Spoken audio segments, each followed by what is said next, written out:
ಓಂ ಶಾಂತಿ. ಇಂದಿನ ದಿನಾಂಕ 16/2/2025. ಪ್ರಾರ್ಥ ಮುರಳಿ ಅವ್ಯಕ್ತ ಬಾಪ್ದಾದ ರಿವೈಸ್ 2/2/2004 ಮಧುಬನ.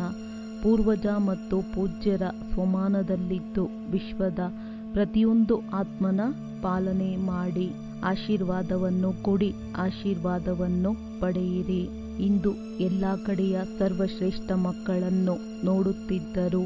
ಪ್ರತಿಯೊಬ್ಬ ಮಗುವು ಪೂರ್ವಜರೂ ಆಗಿದ್ದಾರೆ ಮತ್ತು ಪೂಜ್ಯರೂ ಆಗಿದ್ದಾರೆ. ಆದ್ದರಿಂದ ಈ ಕಲ್ಪವೃಕ್ಷಕ್ಕೆ ತಾವೆಲ್ಲರೂ ಬೇರುಗಳಾಗಿದ್ದೀರಿ, ಬುಡವೂ ಆಗಿದ್ದೀರಿ.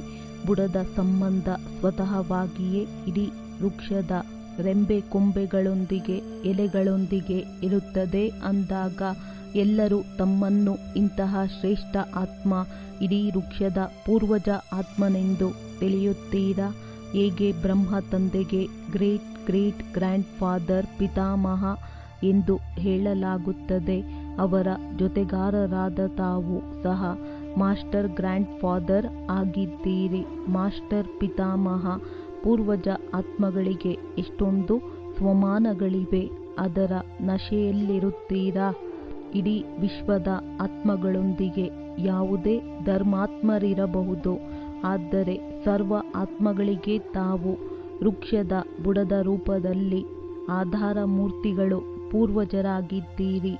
ಆದ್ದರಿಂದಲೇ ಪೂರ್ವಜರಾಗಿರುವ ಕಾರಣ ಪೂಜ್ಯರೂ ಆಗಿದ್ದೀರಿ. ಪೂರ್ವಜರ ಮುಖಾಂತರ ಪ್ರತಿ ಆತ್ಮಗಳಿಗೆ ಸಕಾಶವು ಸಹಜವಾಗಿ ಸಿಗುತ್ತಿರುತ್ತದೆ. ವೃಕ್ಷವನ್ನು ನೋಡಿ, ಬುಡದ ಮೂಲಕ, ಬೇರುಗಳ ಮೂಲಕ ಕೊನೆಯ ಎಲೆಗಳವರೆಗೂ ಸಕಾಶವು ಸಿಗುತ್ತಿರುತ್ತದೆ. ಅಂದ ಮೇಲೆ ಪೂರ್ವಜರ ಕಾರ್ಯವು ಏನಾಗಿರುತ್ತದೆ? ಸರ್ವರ ಪಾಲನೆ ಮಾಡುವುದೇ ಪೂರ್ವಜರ ಕಾರ್ಯವಾಗಿದೆ, ಅರ್ಥಾತ್ ಕರ್ತವ್ಯವಾಗಿದೆ. ಲೌಕಿಕದಲ್ಲಿಯೂ ಸಹ ನೋಡಿ, ಪೂರ್ವಜರ ಮುಖಾಂತರವೇ ಶಾರೀರಿಕ ಶಕ್ತಿಯ ಪಾಲನೆಯೇ ಆಗಿರಬಹುದು. ಸ್ಥೂಲ ಭೋಜನದ ಮೂಲಕ ಹಾಗೂ ವಿದ್ಯೆಯ ಮೂಲಕ ಶಕ್ತಿಯನ್ನು ತುಂಬುವ ಪಾಲನೆಯಾಗುತ್ತದೆ. ಅಂದಾಗ ತಾವು ಪೂರ್ವಜ ಆತ್ಮಗಳ ಪಾಲನೆ ಸರ್ವ ಆತ್ಮಗಳಿಗೆ ತಂದೆಯ ಮೂಲಕ ಸಿಕ್ಕಿರುವಂತಹ ಶಕ್ತಿಗಳಿಂದ ಪಾಲನೆ ಮಾಡಬೇಕು. ಈಗಿನ ಸಮಯದಾನುಸಾರ ಸರ್ವ ಆತ್ಮಗಳಿಗೆ ಶಕ್ತಿಗಳ ಮೂಲಕ ಪಾಲನೆಯ ಅವಶ್ಯಕತೆ ಇದೆ. ತಮಗೂ ಗೊತ್ತಿದೆ, ಇತ್ತೀಚಿನ ಆತ್ಮಗಳಲ್ಲಿ ಅಶಾಂತಿ ಮತ್ತು ದುಃಖದ ಅಲೆಯು ಆವರಿಸಿದೆ. ಅಂದ ಮೇಲೆ ತಾವು ಪೂರ್ವಜ ಮತ್ತು ಪೂಜ್ಯ ಆತ್ಮಗಳಿಗೆ ತಮ್ಮ ವಂಶಾವಳಿಯ ಬಗ್ಗೆ ದಯೆ ಬರುತ್ತದೆಯೇ? ಹೇಗೆ? ಯಾವಾಗಲಾದರೂ ಯಾವುದೇ ವಿಶೇಷ ಅಶಾಂತಿ ವಾಯುಮಂಡಲವಿದ್ದಾಗ ವಿಶೇಷ ರೂಪದಿಂದ ಮಿಲಿಟರಿ ಅಥವಾ ಪೊಲೀಸರು ಜಾಗೃತರಾಗಿ ಬಿಡುತ್ತಾರೆ. ಹಾಗೆಯೇ ಈಗಿನ ವಾತಾವರಣದಲ್ಲಿ ತಾವು ಪೂರ್ವಜರೂ ಸಹ ವಿಶೇಷ ಸೇವಾರ್ಥವಾಗಿ ಸ್ವಯಂವನ್ನು ನಿಮಿತ್ತರೆಂದು ತಿಳಿಯುತ್ತೀರಿ. ನಾವು ಇಡೀ ವಿಶ್ವದ ಆತ್ಮಗಳಿಗೆ ನಿಮಿತ್ತರಾಗಿದ್ದೇವೆ. ಈ ಸ್ಮೃತಿ ಇರುತ್ತದೆಯೇ? ಇಡೀ ವಿಶ್ವದ ಆತ್ಮಗಳಿಗೆ ಈಗ ತಮ್ಮ ಸಕಾಶದ ಅವಶ್ಯಕತೆ ಇದೆ. ಇಂತಹ ಬೇಅದ್ದಿನ ವಿಶ್ವದ ಪೂರ್ವಜ ಆತ್ಮರೆಂದು ತಮ್ಮನ್ನು ಅನುಭವ ಮಾಡುತ್ತೀರಾ? ವಿಶ್ವ ಸೇವೆಯು ನೆನಪಿಗೆ ಬರುತ್ತದೆಯೋ ಅಥವಾ ತಮ್ಮ ಸೇವಾ ಕೇಂದ್ರದ ಸೇವೆಯು ನೆನಪಿಗೆ ಬರುತ್ತದೆಯೋ? ಇಂದು ಆತ್ಮಗಳು ತಾವು ಪೂಜ್ಯಾತ್ಮರನ್ನು ಕರೆಯುತ್ತಿದ್ದಾರೆ. ಪ್ರತಿಯೊಬ್ಬರೂ ತಮ್ಮ ತಮ್ಮ ಭಿನ್ನ ಭಿನ್ನ ದೇವಿಯರನ್ನು ಬನ್ನಿ, ಕ್ಷಮೆ ಮಾಡಿ, ಕೃಪೆ ಮಾಡಿ ಎಂದು ಕರೆಯುತ್ತಿದ್ದಾರೆ. ಅಂದಾಗ ಭಕ್ತರ ಈ ಶಬ್ದವು ಕೇಳಿಸುತ್ತಿದೆಯೋ ಅಥವಾ ಇಲ್ಲವೇ? ಯಾವುದೇ ಧರ್ಮಾತ್ಮರಿರಬಹುದು. ಯಾವಾಗ ಅವರೊಂದಿಗೆ ಮಿಲನ ಮಾಡುತ್ತೀರಿ, ಆಗ ತಮ್ಮನ್ನು ಸರ್ವ ಆತ್ಮಗಳಿಗೆ ಪೂರ್ವಜರೆಂದು ತಿಳಿದು ಮಿಲನ ಮಾಡುತ್ತೀರಾ? ಇಂತಹ ಅನುಭವವಾಗುತ್ತದೆಯೇ? ಇವರೂ ಸಹ ನಾವು ಪೂರ್ವಜರ ರೆಂಬೆ ಕೊಂಬೆಗಳಿದ್ದಾರೆ, ತಾವು ಇವರಿಗೂ ಸಹ ಸಕಾಶ ಕೊಡುವವರಾಗಿದ್ದೀರಿ. ತಮ್ಮ ಕಲ್ಪವೃಕ್ಷದ ಚಿತ್ರವನ್ನು ಸನ್ಮುಖದಲ್ಲಿ ತನ್ನಿ, ತಮ್ಮನ್ನು ನೋಡಿಕೊಳ್ಳಿ. ತಮ್ಮ ಸ್ಥಾನವೆಲ್ಲಿದೆ? ಬುಡದಲ್ಲಿಯೋ ತಾವಿದ್ದೀರಿ, ಕಾಂಡವೂ ತಾವೇ ಆಗಿದ್ದೀರಿ. ಜೊತೆಗೆ ಪರಮಧಾಮದಲ್ಲಿಯೂ ನೋಡಿ, ತಾವು ಪೂರ್ವಜ ಆತ್ಮನ ಸ್ಥಾನವು ತಂದೆಯ ಜೊತೆ ಸಮೀಪದ್ದಾಗಿದೆ. ಇದು ಗೊತ್ತಿದೆಯಲ್ಲವೇ? ಇದೇ ನಶೆಯಿಂದ ಯಾವುದೇ ಆತ್ಮನೊಂದಿಗೆ ಮಿಲನ ಮಾಡುತ್ತೀರೆಂದರೆ ಪ್ರತಿಯೊಂದು ಧರ್ಮದ ಆತ್ಮಗಳು ತಮ್ಮನ್ನು ಇವರು ನಮ್ಮವರು, ನನ್ನವರು ಎಂಬ ದೃಷ್ಟಿಯಿಂದ ನೋಡುತ್ತಾರೆ. ಒಂದು ವೇಳೆ ಆ ಪೂರ್ವಜರ ನಶೆಯಿಂದ, ಸ್ಮೃತಿಯಿಂದ, ವೃತ್ತಿಯಿಂದ, ದೃಷ್ಟಿಯಿಂದ ಮಿಲನ ಮಾಡುತ್ತೀರೆಂದರೆ ಅವರಿಗೂ ಸಹ ನನ್ನವರೆಂಬ ಅನುಭವವಾಗುತ್ತದೆ. ಏಕೆಂದರೆ ತಾವು ಸರ್ವರಿಗೆ ಪೂಜ್ಯರಾಗಿದ್ದೀರಿ, ಎಲ್ಲರವರಾಗಿದ್ದೀರಿ. ಇಂತಹ ಸ್ಮೃತಿಯಿಂದ ಸೇವೆ ಮಾಡಿದಾಗ ಪ್ರತಿಯೊಂದು ಆತ್ಮವು ಇವರು ನಮ್ಮದೇ ಪೂರ್ವಜರು ಅಥವಾ ಇಷ್ಟ ದೇವತೆಗಳು ಪುನಃ ನಮಗೆ ಸಿಕ್ಕಿಬಿಟ್ಟರೆಂದು ಅನುಭವ ಮಾಡುತ್ತಾರೆ. ಮತ್ತೆ ತಮ್ಮ ಪೂಜ್ಯ ಸ್ಥಿತಿಯನ್ನು ನೋಡಿ ಎಷ್ಟು ದೊಡ್ಡ ಪೂಜೆಯಾಗುತ್ತದೆ. ಯಾವುದೇ ಧರ್ಮಾತ್ಮ ಮಹಾತ್ಮರಿಗೆ ತಾವು ದೇವಿ ದೇವತೆಗಳ ಸಮಾನ ವಿಧಿಪೂರ್ವಕ ಪೂಜೆಯಾಗುವುದಿಲ್ಲ. ಪೂಜ್ಯರಾಗುತ್ತಾರೆ, ಆದರೆ ನಿಮ್ಮ ಹಾಗೆ ವಿಧಿಪೂರ್ವಕ ಪೂಜೆಯು ನಡೆಯುವುದಿಲ್ಲ. ಗಾಯನವನ್ನು ನೋಡಿ ಎಷ್ಟೊಂದು ವಿಧಿಪೂರ್ವಕವಾಗಿ ಕೀರ್ತನೆ ಮಾಡುತ್ತಾರೆ, ಆರತಿ ಮಾಡುತ್ತಾರೆ. ಇಂತಹ ಪೂಜ್ಯರು ತಾವು ಪೂರ್ವಜರೇ ಆಗುತ್ತೀರಿ ಅಂದಾಗ ತಮ್ಮನ್ನು ಈ ರೀತಿ ತಿಳಿಯುತ್ತೀರಾ? ಇಂತಹ ನಶೆ ಇದೆಯೇ? ನಶೆ ಇದೆಯೇ? ನಾವು ಪೂರ್ವಜ ಆತ್ಮರೆಂದು ಯಾರು ತಿಳಿಯುತ್ತೀರೋ ಈ ನಶೆ ಇರುತ್ತದೆಯೇ? ಯಾರಿಗೆ ಈ ಸ್ಮೃತಿ ಇರುತ್ತದೆಯೋ ಅವರು ಕೈಯನ್ನೆತ್ತಿ. ಇರುತ್ತದೆಯೇ? ಒಳ್ಳೆಯದು. ಯಾರಿಗಿರುತ್ತದೆಯೋ ಅವರು ಕೈ ಎತ್ತಿದ್ದೀರಾ, ಬಹಳ ಒಳ್ಳೆಯದು. ಈಗ ಇನ್ನೊಂದು ಪ್ರಶ್ನೆಯು ಯಾವುದಾಗಿರುತ್ತದೆ? ಸದಾ ಇರುತ್ತದೆಯೇ? ಸದಾ ಇರುತ್ತದೆಯೇ? ಬಾಪ್ತಾದ ಎಲ್ಲ ಮಕ್ಕಳನ್ನು ಪ್ರತಿಯೊಂದು ಪ್ರಾಪ್ತಿಯಲ್ಲಿ ಅವಿನಾಶಿಯನ್ನಾಗಿ ನೋಡಲು ಬಯಸುತ್ತಾರೆ. ಒಮ್ಮೊಮ್ಮೆ ಅಲ್ಲ.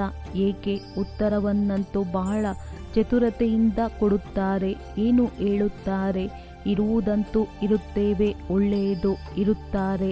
ಸ್ವಲ್ಪ ಸಮಯದ ನಂತರ ಅದು ಕೆಲವೊಮ್ಮೆ ಇರುತ್ತದೆ ಎಂದು ಹೇಳುತ್ತಾರೆ. ನೋಡಿ, ತಂದೆಯೂ ಅವಿನಾಶಿ, ತಾವು ಆತ್ಮಗಳು ಅವಿನಾಶಿಯಾಗಿದ್ದೀರಲ್ಲವೇ? ಪ್ರಾಪ್ತಿಗಳು ಅವಿನಾಶಿ, ಜ್ಞಾನವೂ ಅವಿನಾಶಿ. ತಂದೆಯ ಮೂಲಕ ಅವಿನಾಶಿ ಜ್ಞಾನವಾಗಿದೆ ಅಂದಾಗ ಧಾರಣೆಯು ಏನಿರಬೇಕೋ? ಅವಿನಾಶಿಯಾಗಿರಬೇಕಾ? ಅಥವಾ ಕೆಲವೊಮ್ಮೆ ಮಾತ್ರವೋ? ಬಾಪ್ತಾದ ಈಗ ಎಲ್ಲ ಮಕ್ಕಳನ್ನು ಸಮಯದ ಪರಿಸ್ಥಿತಿಗಳನುಸಾರ ಬೇಅದ್ದಿನ ಸೇವೆಯಲ್ಲಿ ಸದಾ ತತ್ಪರರಾಗಿರುವುದನ್ನು ನೋಡಲು ಬಯಸುತ್ತಾರೆ. ಏಕೆಂದರೆ ಸೇವೆಯಲ್ಲಿ ತತ್ಪರರಾಗಿರುವ ಕಾರಣ ಅನೇಕ ಪ್ರಕಾರದ ಏರುಪೇರುಗಳಿಂದ ಪಾರಾಗಿ ಬಿಡುತ್ತೀರಿ. ಆದರೆ ಯಾವಾಗ ಸೇವೆ ಮಾಡುತ್ತೀರಿ, ಯೋಜನೆ ರೂಪಿಸುತ್ತೀರಿ ಮತ್ತು ಯೋಜನೆಯ ಅನುಸಾರ ಅದರ ಪ್ರಯೋಗದಲ್ಲಿ ಬರುತ್ತೀರಿ, ಸಫಲತೆಯನ್ನು ಪ್ರಾಪ್ತಿ ಮಾಡಿಕೊಳ್ಳುತ್ತೀರಿ. ಆದರೆ ಬಾಪ್ತಾದ ಏನು ಬಯಸುತ್ತಾರೆಂದರೆ ಒಂದು ಸಮಯದಲ್ಲಿ 3 ಸೇವೆಗಳು ಒಟ್ಟಿಗೆ ಇರಲಿ. ವಾಚಾ ಅಷ್ಟೇ ಅಲ್ಲ, ಮನಸ ಸೇವೆ. ವಾಚಾ ಮತ್ತು ಕರ್ಮಣ ಅರ್ಥ ಸಂಬಂಧ ಸಂಪರ್ಕದಲ್ಲಿ ಬಂದರೂ ಸೇವೆಯಾಗಲಿ. ಸೇವಾ ಭಾವ, ಸೇವೆಯ ಭಾವನೆ ಇರಲಿ.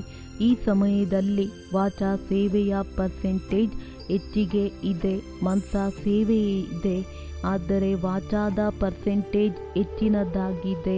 ಒಂದೇ ಸಮಯದಲ್ಲಿ 3 ಸೇವೆಗಳು ಜೊತೆಯಲ್ಲಿ ಆಗುವುದರಿಂದ ಸೇವೆಯಲ್ಲಿ ಸಫಲತೆಯು ಇನ್ನೂ ಹೆಚ್ಚಿನದಾಗುವುದು. ಬಾಪ್ತಾದ ಸಮಾಚಾರವನ್ನು ಕೇಳಿದರು. ಈ ಗ್ರೂಪಿನಲ್ಲಿಯೂ ಭಿನ್ನ ವರ್ಗದವರು ಬಂದಿದ್ದಾರೆ ಮತ್ತು ಸೇವೆಯ ಒಳ್ಳೆಯ ಯೋಜನೆಗಳನ್ನು ರೂಪಿಸುತ್ತಿದ್ದಾರೆ. ಬಹಳ ಚೆನ್ನಾಗಿ ಮಾಡುತ್ತಿದ್ದೀರಿ. ಆದರೆ 3 ಸೇವೆಗಳು ಒಟ್ಟಿಗೆ ನಡೆಯುವುದರಿಂದ ಸೇವೆಯ ವೇಗವು ಇನ್ನಷ್ಟು ವೃದ್ಧಿಯನ್ನು ಹೊಂದುವುದು. ಎಲ್ಲ ಕಡೆಯಿಂದ ಮಕ್ಕಳು ಬಂದು ತಲುಪಿದ್ದೀರಿ. ಇದನ್ನು ನೋಡಿ ಬಾಪ್ತಾದರವರಿಗೂ ಖುಷಿಯಾಗುತ್ತದೆ. ಹೊಸ ಮಕ್ಕಳು ಉಮಂಗ ಉತ್ಸಾಹದಿಂದ ಬಂದು ತಲುಪುತ್ತೀರಿ. ಈಗ ಬಾಪ್ತಾದ ಎಲ್ಲ ಮಕ್ಕಳನ್ನು ಸದಾ ನಿರ್ವಿಘ್ನ ಸ್ಥಿತಿಯಲ್ಲಿ ನೋಡಲು ಬಯಸುತ್ತಾರೆ. ಏಕೆ? ಯಾವಾಗ ತಾವು ನಿಮಿತ್ತರಾಗಿರುವವರು ನಿರ್ವಿಘ್ನ ಸ್ಥಿತಿಯಲ್ಲಿ ಸ್ಥಿತರಾಗುತ್ತೀರೋ ಆಗ ವಿಶ್ವದ ಆತ್ಮಗಳನ್ನು ಸರ್ವ ಸಮಸ್ಯೆಗಳಿಂದ ನಿರ್ವಿಘ್ನರನ್ನಾಗಿ ಮಾಡಲು ಸಾಧ್ಯ. ಇದಕ್ಕಾಗಿ ವಿಶೇಷವಾಗಿ 2 ಮಾತುಗಳನ್ನು ಅಂಡರ್ಲೈನ್ ಮಾಡಿಕೊಳ್ಳಿ, ಮಾಡಿಯೂ ಮಾಡುತ್ತೀರಿ. ಆದರೆ ಮತ್ತಷ್ಟು ಅಂಡರ್ಲೈನ್ ಮಾಡಿಕೊಳ್ಳಿ. ಮೊದಲನೆಯದಾಗಿ, ಪ್ರತಿಯೊಂದು ಆತ್ಮವನ್ನು ತಮ್ಮ ಆತ್ಮಿಕ ದೃಷ್ಟಿಯಿಂದ ನೋಡಿ, ಆತ್ಮನ ನಿಜ ಸಂಸ್ಕಾರದಲ್ಲಿ ನೋಡಿ. ಬಲೆ ಎಂತಹ ಸಂಸ್ಕಾರದ ಆತ್ಮವೇ ಆಗಿರಬಹುದು, ಆದರೆ ಪ್ರತಿಯೊಂದು ಆತ್ಮಗಳ ಪ್ರತಿ ತಮ್ಮ ಶುಭ ಭಾವನೆ, ಶುಭ ಕಾಮನೆ, ಪರಿವರ್ತನೆಯ ಶ್ರೇಷ್ಠ ಭಾವನೆಯು ಅವರ ಸಂಸ್ಕಾರವನ್ನು ಸ್ವಲ್ಪ ಸಮಯಕ್ಕಾಗಿ ಪರಿವರ್ತನೆ ಮಾಡುತ್ತದೆ. ಆತ್ಮಿಕ ಭಾವವನ್ನು ಇಮರ್ಜ್ ಮಾಡಿಕೊಳ್ಳಿ. ಹೇಗೆ ಆದಿಯಲ್ಲಿ ನೋಡಿದ್ದೀರಿ, ಸಂಘಟನೆಯಲ್ಲಿರುತ್ತಾ ಆತ್ಮಿಕ ದೃಷ್ಟಿ, ಆತ್ಮಿಕ ವೃತ್ತಿ, ಆತ್ಮನೊಂದಿಗೆ ಮಿಲನ ಮಾಡುತ್ತಿದ್ದೇವೆ, ಮಾತನಾಡುತ್ತಿದ್ದೇವೆ ಎಂಬ ದೃಷ್ಟಿಯಿಂದ ತಳಪಾಯವು ಎಷ್ಟೊಂದು ಶಕ್ತಿಶಾಲಿಯಾಗಿ ಬಿಟ್ಟಿತು. ಈಗ ಸೇವೆಯ ವಿಸ್ತಾರದ ಸಂಬಂಧದಲ್ಲಿ ಆತ್ಮಿಕ ಭಾವದಿಂದ ನಡೆಯುವುದು, ಮಾತನಾಡುವುದು, ಸಂಪರ್ಕದಲ್ಲಿ ಬರುವುದು ವಿಸ್ಮೃತಿಯಾಗಿ ಬಿಟ್ಟಿದೆ. ಸಮಾಪ್ತಿಯಾಗಿಲ್ಲ, ಆದರೆ ಕೇವಲ ವಿಸ್ಮೃತಿಯಾಗಿದೆ. ಆತ್ಮಿಕ ಸ್ವಮಾನ ಆತ್ಮಕ್ಕೆ ಸಹಜವಾಗಿ ಸಫಲತೆಯನ್ನು ಪ್ರಾಪ್ತಿ ಮಾಡಿಸುತ್ತದೆ. ಏಕೆಂದರೆ ತಾವೆಲ್ಲರೂ ಯಾರು ಬಂದು ಒಟ್ಟಿಗೆ ಸೇರಿದ್ದೀರಿ, ಅದೇ ಕಲ್ಪದ ಇಂದಿನ ದೇವಾತ್ಮರು, ಬ್ರಾಹ್ಮಣ ಆತ್ಮರು ಬಂದು ಸೇರಿದ್ದೀರಿ. ಬ್ರಾಹ್ಮಣ ಆತ್ಮನ ರೂಪದಲ್ಲಿ ಎಲ್ಲರೂ ಶ್ರೇಷ್ಠ ಆತ್ಮಗಳಾಗಿದ್ದೀರಿ. ದೇವಾತ್ಮಗಳ ಲೆಕ್ಕದಲ್ಲಿಯೂ ಶ್ರೇಷ್ಠ ಆತ್ಮಗಳಾಗಿದ್ದೀರಿ. ಅದೇ ಸ್ವರೂಪದಿಂದ ಸಂಬಂಧ ಸಂಪರ್ಕದಲ್ಲಿ ಬನ್ನಿ. ಪ್ರತಿ ಸಮಯ ಪರಿಶೀಲನೆ ಮಾಡಿಕೊಳ್ಳಿ. ನಾನು ದೇವಾತ್ಮ, ಬ್ರಾಹ್ಮಣ ಆತ್ಮನ ಶ್ರೇಷ್ಠ ಕರ್ತವ್ಯ, ಶ್ರೇಷ್ಠ ಸೇವೆ ಏನಾಗಿದೆ? ಆಶೀರ್ವಾದಗಳನ್ನು ಕೊಡುವುದು ಮತ್ತು ಆಶೀರ್ವಾದಗಳನ್ನು ಪಡೆಯುವುದು. ತಮ್ಮ ಜಡಚಿತ್ರಗಳು ಯಾವ ಸೇವೆ ಮಾಡುತ್ತದೆ? ಎಂತಹ ಆತ್ಮನೇ ಇರಲಿ, ಆದರೆ ಆಶೀರ್ವಾದಗಳನ್ನು ಪಡೆಯಲು ಹೋಗುತ್ತಾರೆ, ಆಶೀರ್ವಾದಗಳನ್ನು ಪಡೆದುಕೊಂಡೇ ಬರುತ್ತಾರೆ. ಯಾರೇ ಆಗಿರಲಿ, ಒಂದು ವೇಳೆ ಪುರುಷಾರ್ಥದಲ್ಲಿ ಪರಿಶ್ರಮವೆಂದು ತಿಳಿಯುತ್ತಾರೆಂದರೆ ಅದಕ್ಕಾಗಿ ಎಲ್ಲದಕ್ಕಿಂತ ಸಹಜ ಪುರುಷಾರ್ಥವೇನೆಂದರೆ ಇಡೀ ದಿನದಲ್ಲಿ ದೃಷ್ಟಿ, ವೃತ್ತಿ, ಮಾತು, ಭಾವನೆ ಎಲ್ಲದರಿಂದ ಆಶೀರ್ವಾದಗಳನ್ನು ಕೊಡಿ, ಆಶೀರ್ವಾದಗಳನ್ನು ಪಡೆದುಕೊಳ್ಳಿ. ತಮ್ಮ ಬಿರುದಾಗಿದೆ, ವರದಾನವಾಗಿದೆ. ಮಹಾದಾನಿಗಳು ಸೇವೆ ಮಾಡುತ್ತಾ, ಕಾರ್ಯದಲ್ಲಿ ಸಂಬಂಧ ಸಂಪರ್ಕದಲ್ಲಿ ಬರುತ್ತಾ ಕೇವಲ ಇದೇ ಕಾರ್ಯವನ್ನು ಮಾಡಿ ಆಶೀರ್ವಾದಗಳನ್ನು ಕೊಡಿ ಮತ್ತು ಆಶೀರ್ವಾದಗಳನ್ನು ತೆಗೆದುಕೊಳ್ಳಿ. ಇದು ಕಷ್ಟವಾಗುತ್ತದೆಯೇ ಅಥವಾ ಸಹಜವೇ? ಯಾರು ಸಹಜವೆಂದು ತಿಳಿಯುತ್ತೀರಿ ಅವರು ಕೈ ಎತ್ತಿ. ಯಾರಾದರೂ ತಮ್ಮನ್ನು ವಿರೋಧಿಸಿದರೆ ಆಗಲೂ ಆಶೀರ್ವಾದ ಕೊಡುತ್ತೀರಾ? ಇಷ್ಟೊಂದು ಆಶೀರ್ವಾದಗಳ ಸ್ಟಾಕ್ ತಮ್ಮ ಬಳಿ ಇದೆಯೇ? ಅಪೋಸಿಷನ್ ವಿರುದ್ಧ ಅಂತೂ ಇರುತ್ತದೆ, ಏಕೆಂದರೆ ಈ ಪೊಸಿಷನ್ನವರೆಗೆ ತಲುಪಿಸುತ್ತದೆ. ನೋಡಿ, ಎಲ್ಲರಿಗಿಂತ ಹೆಚ್ಚಿನ ಅಪೋಸಿಷನ್ ಬ್ರಹ್ಮ ತಂದೆಗೆ ಆಯಿತಲ್ಲವೇ? ಮತ್ತು ನಂಬರ್ 1 ಪದವಿಯನ್ನು ಸಹ ಯಾರು ಪಡೆದರು? ಬ್ರಹ್ಮ ತಂದೆಯೇ ಪಡೆದರಲ್ಲವೇ? ಏನೇ ಆಗಲಿ ನಾನು ಬ್ರಹ್ಮ ತಂದೆಯ ಸಮಾನ ಆಶೀರ್ವಾದಗಳನ್ನು ಕೊಡಬೇಕಾಗಿದೆ. ಬ್ರಹ್ಮ ತಂದೆಯ ಮುಂದೆ ವ್ಯರ್ಥವಾಗಿ ಮಾತನಾಡುವವರಿಲ್ಲವೇ? ಆದರೂ ಸಹ ಬ್ರಹ್ಮ ತಂದೆಯು ಆಶೀರ್ವಾದಗಳನ್ನೇ ಕೊಟ್ಟರು, ಆಶೀರ್ವಾದಗಳನ್ನೇ ಪಡೆದುಕೊಂಡರು, ಅಳವಡಿಸಿಕೊಳ್ಳುವ ಶಕ್ತಿಯನ್ನಿಟ್ಟುಕೊಂಡರು.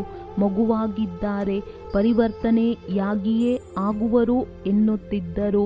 ಹಾಗೆಯೇ ತಾವೂ ಸಹ ಇದೇ ವೃತ್ತಿ ದೃಷ್ಟಿಯನ್ನಿಡಿ. ಇವರು ಕಲ್ಪದ ಇಂದಿನ ಪರಿವಾರದವರೇ, ಬ್ರಾಹ್ಮಣ ಪರಿವಾರದವರಾಗಿದ್ದಾರೆ. ನಾನು ಪರಿವರ್ತನೆಯಾಗಿ ಇವರನ್ನು ಪರಿವರ್ತನೆ ಮಾಡಬೇಕಾಗಿದೆ. ಇವರು ಬದಲಾದರೆ ನಾನು ಬದಲಾಗುವೆನು ಎಂದಲ್ಲ.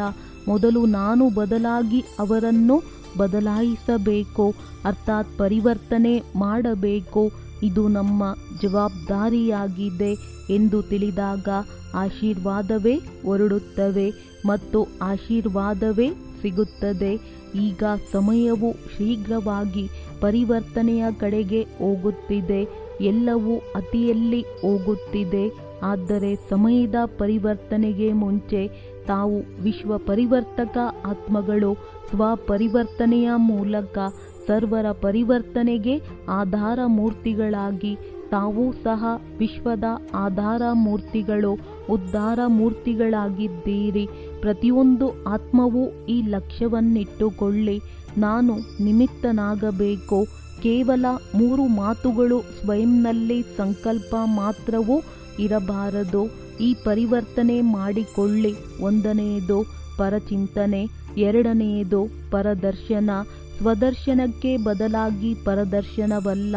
3ನೇದು ಪರಮತ ಅಥವಾ ಪರಸಂಗ, ಕೆಟ್ಟ ಸಂಘ, ಶ್ರೇಷ್ಠ ಸಂಘ ಮಾಡಿ, ಏಕೆಂದರೆ ಸಂಘ ದೋಷವು ಬಹಳ ನಷ್ಟಗೊಳಿಸುತ್ತದೆ.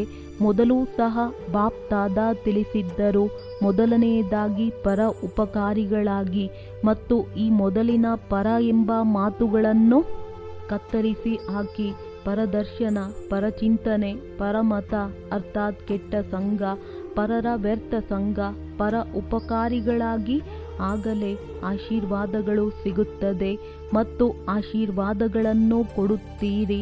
ಯಾರೇ ಏನೇ ಕೊಡಲಿ, ಆದರೆ ತಾವು ಆಶೀರ್ವಾದಗಳನ್ನು ಕೊಡಿ.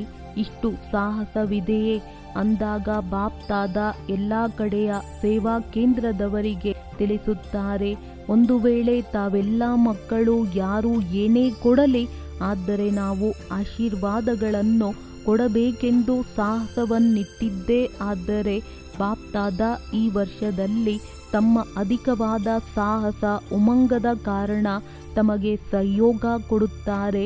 ಆದರೆ ತಾವು ಆಶೀರ್ವಾದಗಳನ್ನೇ ಕೊಟ್ಟಾಗ ಮಾತ್ರ. ಇದರಲ್ಲಿ ಬೆರಕೆ ಮಾಡಬಾರದು. ಬಾಪ್ ದಾದಾರವರ ಬಳಿಯಂತೂ ಎಲ್ಲ ರೆಕಾರ್ಡುಗಳು ಬರುತ್ತವೆ ಎಲ್ಲವೇ. ಸಂಕಲ್ಪದಲ್ಲಿಯೂ ಸಹ ಆಶೀರ್ವಾದಗಳ ಬದಲಾಗಿ ಮತ್ತೇನೂ ಬರಬಾರದು. ಇಂತಹ ಸಾಹಸವಿದೆಯೇ? ಇದ್ದರೆ ಕೈ ಎತ್ತಿ. ಮಾಡಲೇಬೇಕಾಗುತ್ತದೆ. ಕೇವಲ ಕೈ ಎತ್ತುವುದಲ್ಲ, ಮಾಡಬೇಕಾಗುತ್ತದೆ. ಮಾಡುವಿರಾ? ಮಧುಬನದವರು ಟೀಚರ್ಸ್ ಮಾಡುತ್ತೀರಾ? ಒಳ್ಳೆಯದು. ಅಧಿಕವಾದ ಅಂಕಗಳನ್ನು ಜಮಾ ಮಾಡಿಕೊಳ್ಳುತ್ತೀರಾ? ಶುಭಾಶಯಗಳು. ಏಕೆ ಬಾಪ್ ದಾದಾರವರ ಬಳಿ ಅಡ್ವಾನ್ಸ್ ಪಾರ್ಟಿಯವರು ಪದೇ ಪದೇ ಬರುತ್ತಾರೆ.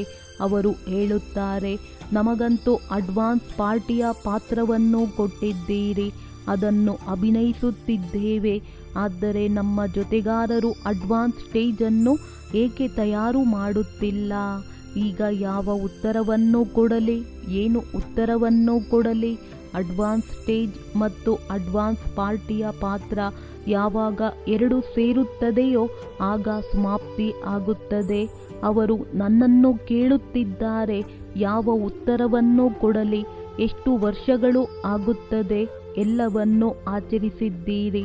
ಸಿಲ್ವರ್ ಜೂಬ್ಲಿ, ಬೆಳ್ಳಿ ಮಹೋತ್ಸವ, ಗೋಲ್ಡನ್ ಜೂಬ್ಲಿ, ಸುವರ್ಣ ಮಹೋತ್ಸವ, ವಜ್ರ ಮಹೋತ್ಸವ ಎಲ್ಲವನ್ನೂ ಆಚರಿಸಿದ್ದೀರಿ. ಈಗ ಅಡ್ವಾನ್ಸ್ ಸ್ಟೇಜ್ ಸ್ಥಿತಿ ಮಹೋತ್ಸವವನ್ನು ಆಚರಿಸಿರಿ. ಆ ದಿನಾಂಕವನ್ನು ನಿಗದಿ ಮಾಡಿ. ಪಾಂಡವರು ಹೇಳಿ, ಅದರ ದಿನಾಂಕ ನಿಗದಿಯಾಗಿದೆಯೇ? ಮೊದಲನೇ ಸಾಲಿನವರು ಹೇಳಿ, ದಿನಾಂಕ ನಿಗದಿಯಾಗಿದೆಯೇ? ಇಲ್ಲವೆಂದರೆ ಇದ್ದಕ್ಕಿದ್ದ ಹಾಗೆ ನಿಗದಿಯಾಗುತ್ತದೆಯೇ? ಏನು ಆಗುತ್ತದೆ? ಇದ್ದಕ್ಕಿದ್ದ ಹಾಗೆ ಆಗುತ್ತದೆಯೋ ಅಥವಾ ಆಗಿಬಿಡುತ್ತದೆಯೋ? ಹೇಳಿ, ಏನಾದರೂ ಹೇಳಿ. ಯೋಚಿಸುತ್ತಿದ್ದೀರೇನೋ? ನಿರ್ವೈರ್ ಅಣ್ಣನವರೊಂದಿಗೆ ಕೇಳುತ್ತಿದ್ದೇವೆ. ಉತ್ಸವ ಆಗುತ್ತದೆಯೋ ಅಥವಾ ಇದ್ದಕ್ಕಿದ್ದ ಹಾಗೆ ಆಗುತ್ತದೆಯೋ?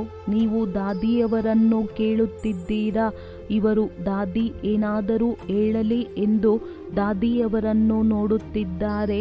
ರಮೇಶ್ ರವರನ್ನು ಕೇಳುತ್ತಿದ್ದೇವೆ. ನೀವು ಹೇಳಿ, ಕೊನೆಗಂತೂ ಇದು ಆಗಲೇಬೇಕಾಗಿದೆ. ಕೊನೆಗಾದರೂ ಸಹ ಯಾವಾಗ? ನೀವು ದಿನಾಂಕವನ್ನು ತಿಳಿಸಿ. ಆ ದಿನಾಂಕದೊಳಗೆ ತಯಾರಾಗುತ್ತೇವೆ. ಒಳ್ಳೆಯದು. ಬಾಪ್ ದಾದಾರವರು 1 ವರ್ಷಕ್ಕೆ ಮೊದಲೇ ದಿನಾಂಕವನ್ನು ಕೊಟ್ಟಿದ್ದರು. ಸಾಹಸದಿಂದ ಹೆಚ್ಚಿನ ಸಹಯೋಗ ಸಿಗುತ್ತದೆ. ಇದಂತೂ ಮಾಡಲು ಸಾಧ್ಯವಿದೆಯಲ್ಲವೇ? ಇದನ್ನು ಮಾಡಿ ತೋರಿಸಿ. ನಂತರ ತಂದೆ ದಿನಾಂಕವನ್ನು ನಿಗದಿ ಮಾಡುತ್ತಾರೆ. ನಿಮ್ಮ ಸಲಹೆಯ ಮೇರೆಗೆ ಈ 2004 ಆಚರಿಸುತ್ತೇವೆ. ಇದುವರೆಗೂ ಇಷ್ಟೆಲ್ಲ ಸಿದ್ಧತೆ ಇಲ್ಲ ಅಂದಾಗ ಅಡ್ವಾನ್ಸ್ ಪಾರ್ಟಿಯವರು ಈಗಲೂ ಸಹ ಮತ್ತೊಂದು ವರ್ಷ ಇರಬೇಕಾಗುತ್ತದೆ ಎಲ್ಲವೇ? ಒಳ್ಳೆಯದು. ಏಕೆಂದರೆ ಈಗಿನಿಂದ ಲಕ್ಷ್ಯವನ್ನು ಇಟ್ಟುಕೊಳ್ಳಿ. ಮಾಡಲೇಬೇಕು. ಆದರೆ ಬಹಳ ಕಾಲದ ಅವಕಾಶ ಸಿಗುತ್ತದೆ. ಏಕೆಂದರೆ ಬಹಳ ಕಾಲದ ಲೆಕ್ಕವೂ ಇದೆಯಲ್ಲವೇ? ಒಂದು ವೇಳೆ ಕೊನೆಯಲ್ಲಿ ಮಾಡುತ್ತೀರೆಂದರೆ ಬಹಳ ಕಾಲದ ಲೆಕ್ಕ ಸರಿಯಾಗಿ ಇರುವುದಿಲ್ಲ. ಆದ್ದರಿಂದ ಈಗಿನಿಂದಲೇ ಎಚ್ಚರ ವಹಿಸಿ. Attention please. ಒಳ್ಳೆಯದು. ಈಗ ಆತ್ಮೀಯ ವ್ಯಾಯಾಮ ನೆನಪಿದೆಯಾ? 1 ಸೆಕೆಂಡಿನಲ್ಲಿ ತನ್ನ ಪೂರ್ವಜ ಸ್ಥಿತಿಯಲ್ಲಿ ಬನ್ನಿ. ಪರಮಧಾಮ ನಿವಾಸಿ ತಂದೆಯ ಜೊತೆ ಲೈಟ್ ಹೌಸ್ ಆಗಿ ವಿಶ್ವಕ್ಕೆ ಲೈಟನ್ನು ನೀಡಲು ಸಾಧ್ಯವಿದೆಯೇ? 1 ಸೆಕೆಂಡಿನಲ್ಲಿ 4 ಕಡೆಯ ದೇಶ ವಿದೇಶದಲ್ಲಿ ಕೇಳುವಂಥವರು, ನೋಡುವಂಥವರು ಲೈಟ್ ಹೌಸ್ ಆಗಿ ವಿಶ್ವದ 4 ಕಡೆಯ ಆತ್ಮರಿಗೆ ಬೆಳಕನ್ನು ನೀಡಿ, ಶಕ್ತಿಯನ್ನು ನೀಡಿ. ಒಳ್ಳೆಯದು. 4 ಕಡೆಯ ವಿಶ್ವದ ಪೂರ್ವಜ ಮತ್ತು ಪೂಜ್ಯ ಆತ್ಮಗಳಿಗೆ ಸದಾ ದಾತರಾಗಿ ಸರ್ವರಿಗೆ ಆಶೀರ್ವಾದಗಳನ್ನು ಕೊಡುವಂತಹ ಮಹಾದಾನಿ ಆತ್ಮಗಳಿಗೆ ಸದಾ ದೃಢತೆಯ ಮೂಲಕ ಸ್ವಪರಿವರ್ತನೆಯಿಂದ ಸರ್ವರ ಪರಿವರ್ತನೆ ಮಾಡುವಂತಹ ವಿಶ್ವ ಪರಿವರ್ತಕ ಆತ್ಮಗಳಿಗೆ ಸದಾ ಲೈಟ್ ಹೌಸ್ ಪ್ರಕಾಶ ಗೃಹ ಆಗಿ ಸರ್ವ ಆತ್ಮಗಳಿಗೆ ಪ್ರಕಾಶವನ್ನು ಕೊಡುವಂತಹ ಸಮೀಪ ಆತ್ಮಗಳಿಗೆ ನೆನಪು, ಪ್ರೀತಿ ಮತ್ತು ಹೃದಯದ ಆಶೀರ್ವಾದಗಳ ಸಹಿತ ನಮಸ್ತೆ. ಜಾನಕಿ ದಾದೀಜಿಯವರೊಂದಿಗೆ. ಒಳ್ಳೆಯದು. ಇಬ್ಬರು ದಾದಿಯರು ಬಹಳ ಒಳ್ಳೆಯ ಪಾಲನೆ ಕೊಡುತ್ತಿದ್ದೀರಿ. ಒಳ್ಳೆಯ ಪಾಲನೆಯಾಗುತ್ತಿದೆ ಎಲ್ಲವೇ? ಬಹಳ ಒಳ್ಳೆಯದು. ಸೇವೆಗೆ ನಿಮಿತ್ತರಾಗಿದ್ದೀರಲ್ಲವೇ? ಅಂದಾಗ ತಮ್ಮೆಲ್ಲರಿಗೂ ಸಹ ದಾದಿಯರನ್ನು ನೋಡಿ ಖುಷಿಯಾಗುತ್ತದೆ ಎಲ್ಲವೇ? ಜವಾಬ್ದಾರಿಯ ಸುಖವಂತೂ ಅವಶ್ಯವಾಗಿ ಸಿಗುತ್ತದೆ ಎಲ್ಲವೇ? ಎಲ್ಲರಿಂದ ಎಷ್ಟೊಂದು ಆಶೀರ್ವಾದಗಳು ಸಿಗುತ್ತವೆ. ಎಲ್ಲರಿಗೆ ಖುಷಿಯಾಗುತ್ತದೆ. ಇಬ್ಬರು ದಾದಿಯರು ಬಾಪ್ ದಾದಾರವರನ್ನು ಆಲಿಂಗನ ಮಾಡಿಕೊಂಡರು. ಹೇಗೆ ಇವರನ್ನು ನೋಡಿಯೇ ಖುಷಿಯಾಗುತ್ತದೆ, ಹಾಗೆಯೇ ಇವರಂತೆ ಆದಾಗ ಎಷ್ಟೊಂದು ಖುಷಿಯಾಗಬೇಕು. ಏಕೆಂದರೆ ಬಾಪ್ ದಾದಾ ಇವರನ್ನು ನಿಮಿತ್ತರನ್ನಾಗಿ ಮಾಡಿದ್ದಾರೆ ಅಂದರೆ ಅವಶ್ಯವಾಗಿ ವಿಶೇಷತೆ ಇದೆ. ಆದ್ದರಿಂದ ಮಾಡಿದ್ದೇವೆ. ಮತ್ತು ಅದೇ ವಿಶೇಷತೆಗಳು ತಾವು ಪ್ರತಿಯೊಬ್ಬರಲ್ಲಿಯೂ ಬಂದು ಬಿಟ್ಟರೆ ಏನಾಗಿ ಬಿಡುವುದು? ತಮ್ಮ ರಾಜ್ಯವು ಬಂದು ಬಿಡುತ್ತದೆ. ಬಾಪ್ ದಾದಾರವರು ಯಾವ ದಿನಾಂಕವನ್ನು ಹೇಳುತ್ತಾರೆಯೋ ಅದು ಬಂದು ಬಿಡುವುದು. ಈಗ ನೆನಪಿದೆಯಲ್ಲವೇ? ದಿನಾಂಕವನ್ನು ನಿಗದಿಪಡಿಸಬೇಕು. ಪ್ರತಿಯೊಬ್ಬರೂ ತಿಳಿಯಬೇಕು ನಾನು ಮಾಡಬೇಕೆಂದು. ಆಗ ಎಲ್ಲರೂ ನಿಮಿತ್ತರಾಗಿ ಬಿಡುತ್ತೀರಿ ಎಂದರೆ ವಿಶ್ವದ ನವನಿರ್ಮಾಣವು ಆಗಿಯೇ ಬಿಡುತ್ತದೆ. ನಿಮಿತ್ತ ಭಾವವು ಈ ಗುಣಗಳ ಗಣಿಯಾಗಿದೆ. ಕೇವಲ ಪ್ರತಿ ಸಮಯದಲ್ಲಿ ನಿಮಿತ್ತ ಭಾವವು ಬಂದು ಬಿಟ್ಟರೆ ಮತ್ತೆಲ್ಲ ಗುಣಗಳು ಸಹಜವಾಗಿ ಬಂದು ಬಿಡುತ್ತದೆ. ಏಕೆಂದರೆ ನಿಮಿತ್ತ ಭಾವದಲ್ಲಿ ನಾನು ಎನ್ನುವುದಿಲ್ಲ. ಈ ನಾನು ಎನ್ನುವುದು ಏರುಪೇರಿನಲ್ಲಿ ತರುತ್ತದೆ. ನಿಮಿತ್ತರಾಗುವುದರಿಂದ ನನ್ನತನವು ಸಮಾಪ್ತಿ. ಎಲ್ಲವೂ ನಿನ್ನದು ಎಂದಾಗಿ ಬಿಡುತ್ತದೆ. ಸಹಜ ಯೋಗಿಗಳಾಗಿ ಬಿಡುತ್ತೀರಿ. ಅಂದಾಗ ಎಲ್ಲರಿಗೂ ದಾದಿಯವರೊಂದಿಗೆ ಪ್ರೀತಿ ಇದೆ, ಬಾಪ್ ದಾದಾರವರೊಂದಿಗೆ ಪ್ರೀತಿ ಇದೆ ಎಂದರೆ ಆ ಪ್ರೀತಿಗೆ ರಿಟರ್ನ್ ಆಗಿದೆ. ವಿಶೇಷತೆಗಳನ್ನು ಸಮಾನ ಮಾಡಿಕೊಳ್ಳುವುದು. ಇಂತಹ ಲಕ್ಷ್ಯವನ್ನಿಡಿ. ವಿಶೇಷತೆಗಳನ್ನು ಸಮಾನ ಮಾಡಿಕೊಳ್ಳಬೇಕಾಗಿದೆ. ಯಾರಲ್ಲಿಯೇ ಯಾವುದೇ ವಿಶೇಷತೆಯನ್ನು ನೋಡಿದರೆ ಆ ವಿಶೇಷತೆಯನ್ನು ಬಲೆ ಅನುಸರಿಸಿ ಆತ್ಮವನ್ನು ಅನುಸರಿಸುವುದರಲ್ಲಿ 2 ಕಾಣಿಸುತ್ತದೆ. ಆದ್ದರಿಂದ ವಿಶೇಷತೆಯನ್ನು ನೋಡಿ ಮತ್ತು ಅದರಲ್ಲಿ ಸಮಾನರಾಗಿ. ಒಳ್ಳೆಯದು. ವರದಾನ: ನಿಶ್ಚಯದ ಅಖಂಡ ರೇಖೆಯ ಮೂಲಕ ನಂಬರ್ 1 ಭಾಗ್ಯ ಮಾಡುವಂತಹ ವಿಜಯದ ತಿಲಕಧಾರಿ ಭವ. ಯಾರು ನಿಶ್ಚಯ ಬುದ್ಧಿ ಮಕ್ಕಳಿದ್ದಾರೆ ಅವರು ಎಂದೂ ಹೇಗೆ ಅಥವಾ ಹೀಗೆ ಎನ್ನುವ ವಿಸ್ತಾರದಲ್ಲಿ ಹೋಗುವುದಿಲ್ಲ. ಅವರ ನಿಶ್ಚಯದ ಅಟೂಟ ರೇಖೆ ಅನ್ಯ ಆತ್ಮರಿಗೂ ಸಹ ಸ್ಪಷ್ಟವಾಗಿ ಕಂಡುಬರುತ್ತದೆ. ಅವರ ನಿಶ್ಚಯದ ರೇಖೆಯ ಲೈನ್ ಮಧ್ಯದಲ್ಲಿ ಕಟ್ ಆಗಿರುವುದಿಲ್ಲ. ಇಂತಹ ರೇಖೆ ಉಳ್ಳವರ ಮಸ್ತಕದಲ್ಲಿ ಅರ್ಥಾತ್ ಸ್ಮೃತಿಯಲ್ಲಿ ಸದಾ ವಿಜಯದ ತಿಲಕ ಕಂಡುಬರುತ್ತದೆ. ಅವರು ಜನ್ಮ ಪಡೆದೊಡನೆ ಸೇವೆಯ ಜವಾಬ್ದಾರಿಯ ಕಿರೀಟಧಾರಿಯಾಗಿರುತ್ತಾರೆ. ಸದಾ ಜ್ಞಾನ ರತ್ನಗಳಿಂದ ಆಟವಾಡುವಂಥವರಾಗಿರುತ್ತಾರೆ. ಸದಾ ನೆನಪು ಮತ್ತು ಖುಷಿಯ ಉಯ್ಯಾಲೆಯಲ್ಲಿ ತೂಗಾಡುತ್ತಾ ಜೀವನ ನಡೆಸುವವರಾಗಿರುತ್ತಾರೆ. ಇದೇ ಆಗಿದೆ ನಂಬರ್ 1 ಭಾಗ್ಯದ ರೇಖೆ. ಸ್ಲೋಗನ್: ಬುದ್ಧಿರೂಪಿ ಕಂಪ್ಯೂಟರ್ನಲ್ಲಿ ಫುಲ್ ಸ್ಟಾಪ್ನ ಚಿಹ್ನೆ ಬರುವುದು ಎಂದರೆ ಪ್ರಸನ್ನ ಚಿತ್ತರಾಗಿರುವುದು. ಅವ್ಯಕ್ತ ಸೂಚನೆ: ಏಕಾಂತ ಪ್ರಿಯರಾಗಿ ಏಕತೆ ಮತ್ತು ಏಕಾಗ್ರತೆಯನ್ನು ತಮ್ಮದಾಗಿಸಿಕೊಳ್ಳಿ. ಏಕಾಂತ ಪ್ರಿಯರು ಯಾರಾಗಲು ಸಾಧ್ಯವೆಂದರೆ ಯಾರದ್ದು ಅನೇಕ ಕಡೆಯಿಂದ ಬುದ್ಧಿಯೋಗವು ತುಂಡಾಗಿರುತ್ತದೆ ಮತ್ತು ಒಬ್ಬರದೇ ಪ್ರೀತಿ ಇರುತ್ತದೆ.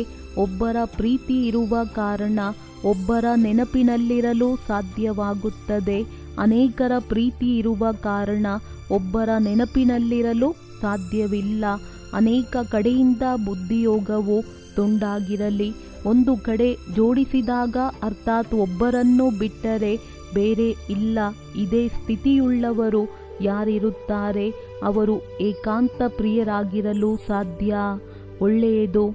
ಓಂ ಶಾಂತಿ. ಓಂ ಶಾಂತಿ.